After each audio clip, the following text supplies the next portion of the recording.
राजस्थान में उपचुनाव के नतीजों के बाद अब एक बार फिर मंत्रिमंडल विस्तार को लेकर चर्चा होने लगी है। अगले महीने ही भजनलाल सरकार के कार्यकाल का 1 साल पूरा होने वाला है। उम्मीद जताई जा रही है कि दिसंबर महीने में सरकार अपने खाली पदों को भी भर सकती है। अभी सरकार में मुख्यमंत्री और उप मुख्यमंत्री समेत 24 मंत्री हैं, जबकि मंत्रियों की कुल संख्या 30 हो सकती है। ऐसे में चर्चा है कि उपचुनाव में जीत दर्ज करने वाले विधायकों को भी मंत्रिमंडल में जगह दी जा सकती है। वहीं जहां बीजेपी की परफॉर्मेंस खराब रही, वहां के प्रभारी मंत्रियों पर भी गाज गिर सकती है। 7 विधानसभा सीटों के उपचुनाव में से 5 सीटों पर जीत दर्ज करने वाली बीजेपी के लिए ये किसी ऐतिहासिक फतेह से कम नहीं है। इस उपचुनाव में बीजेपी पर अपनी सलूम्बर सीट बचाना ही चुनौती माना जा रहा था, लेकिन भजनलाल शर्मा के नेतृत्व में बीजेपी ने अपने पिछले सभी मिथकों को तोड़ते हुए न केवल अपनी सीट बचाई, बल्कि हनुमान बेनीवाल के गढ़ में सेंध लगाने के साथ ही पायलट के गढ़ से भी 3 सीटें झटक ली।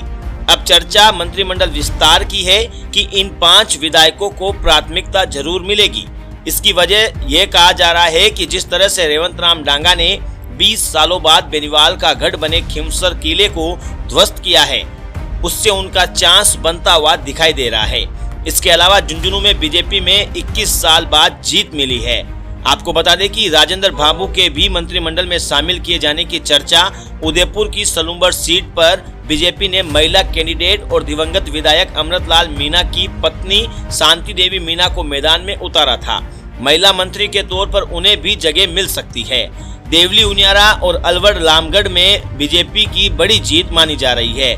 ऐसे में राजेंद्र गुज्जर या सुखवंत सिंह के पास भी चांस है।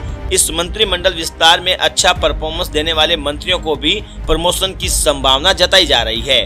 वहीं जिन विभागों का परफॉर्मेंस खराब रहा, उनको बाहर भी किया जा सकता है। लोकसभा चुनाव के बाद से ही चर्चा है कि जिन मंत्रियों के प्रभार वाली सीट पर बीजेपी को हार का सामना करना पड़ा है, उनकी छुट्टी हो सकती है। बहरहाल आपको ये भी बता दें कि लोकसभा चुनाव में हार के बाद मंत्री किरोड़ी लाल मीणा भी फिलहाल अपना इस्तीफा मुख्यमंत्री भजनलाल शर्मा को सौंप चुके थे।